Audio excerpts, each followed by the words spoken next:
Hello বন্ধুরা, আজকে আমি আরও একটা রেসিপি নিয়ে চলে এসেছি। আজকে আমি বানাবো আমের টক ঝাল মিষ্টি দারুণ একটা আচার। একদমই অল্প সময়ের মধ্যেই আচার তৈরি হয়ে যায়। আর আমের এরকম আচার আমাদের সবার খেতে ভালো লাগে, তাই না?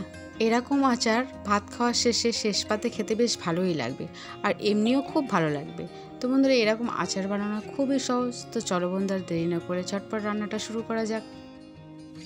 তো প্রথমে আমি আচার বানানোর জন্য মশলা ভেজে নেব। তো এখানে কি আছে দেখো, জিরে মরিচ আর শুকনো লঙ্কা, মৌরি আর ধনে আমি একসাথে মিডিয়াম ফ্লেমে ভেজে নেব।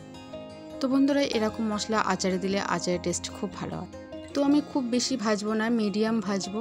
তো এখানে আমার ভাজা হয়ে গেছে। অন্য একটি পাত্রে এই মশলাগুলো আমি তুলে নেব। তো বন্ধুরা, এই গোটা মশলাগুলো আমি গুঁড়ো করে নেব। দেখো, এখানে গুঁড়ো করা হয়ে গেছে। তো এবারে আমি রান্নার দিকে যাব।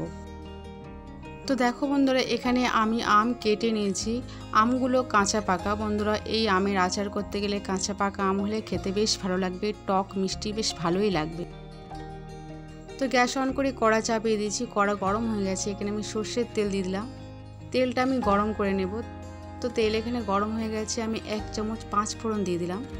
মিডিয়াম ফ্লেমে 5 ফোড়নগুলো একটু ভেজে নেব। যখনই এর মধ্যে থেকে একটা সুগন্ধ উঠবে, তখনই এর মধ্যে আমি এই কেটে রাখা আমগুলো দিয়ে দেব। তো বন্ধুরা, আমগুলো দেওয়ার পরে মিডিয়াম ফ্লেমে আমি প্রায় 3 থেকে 4 মিনিট খুব ভালো করে ভেজে নেব। বন্ধুরা, এই সময় ভেজে নিলে আমগুলোর টেস্ট খুব ভালো হবে।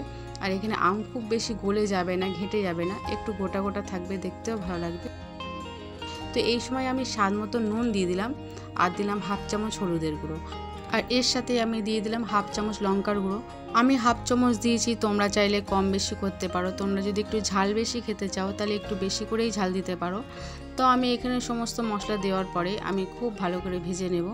তো এই সময় গ্যাসের ফ্লেম মিডিয়াম টু লো করেই ভাজতে হবে, নাহলে কিন্তু আমগুলো পুড়ে যাবে। তো বন্ধুরা, এই সময় আমি দিয়ে দিলাম এখানে গুড়টা দেওয়ার পরে আমি ততক্ষণ পর্যন্ত নাড়াচাড়া করতে থাকবো যতক্ষণ না পর্যন্ত গুড়টা খুব ভালোভাবে গলে যায় আর আমের গায়ে পুরো মেখে যায়। তো আমি এখানে ঢাকা চাপা দিয়ে 2 মিনিটের জন্য ছেড়ে দিলাম। তো ফিরে এলাম 2 মিনিট পর। এখানে গুড় গলে গেছে, দেখো কত সুন্দর কালার এসছে। এবার একটু নেড়ে চেড়ে দেবো যাতে তলায় পুড়ে না যায়, ধরে না যায়, তাহলে কিন্তু টেস্ট একদমই চলে যাবে। তো বন্ধুরা, এবারে এর মধ্যে দিয়ে দেবো গুঁড়ো মশলা। যে মশলাটা আমি ভেজে গুঁড়ো করেছিলাম, ওই মশলাটা পুরোটাই দিয়ে দেবো। মশলাটা দেওয়ার পরে আমি মিডিয়াম ফ্লেমে খুব ভালো করে নেড়ে চেড়ে নেব, যাতে মশলাগুলো সমস্ত আমের গায়ে মেখে যায়। তো এখানে আমের আচার তৈরি হয়ে গেছে। খেতে খুব ভালো লাগবে, একদম অল্প সময়ের মধ্যেই আমের আচার তৈরি হয়ে যায়।